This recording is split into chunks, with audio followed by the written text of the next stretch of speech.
বাবা, তুমি কি কখনো কাঁদো না? কাঁদি, কিন্তু কখনো তোমার সামনে না।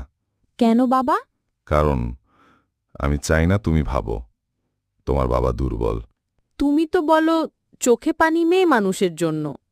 আমি বলি চোখে পানি শুধু ভালোবাসার জায়গায় আসে, আর আমার সবচেয়ে বড় ভালোবাসা তুমি। তুমি কাঁদো কখন? যখন তুমি না খেয়ে ঘুমাও, যখন তোমার স্কুলের জুতো ছিঁড়ে যায়, আমি কিনে দিতে পারি না। তুমি হাসো সবসময়, আমি তো বুঝতেই পারিনি। একজন বাবা কাঁদে চুপ করে, কারণ তার কান্না যদি সন্তান দেখে, সন্তান তখন ভয় পায় না খুশি হয়। বাবা, আমি তোমাকে অনেক ভালোবাসি। তাই তো কাঁদি, কারণ ভালোবাসি খুব বেশি।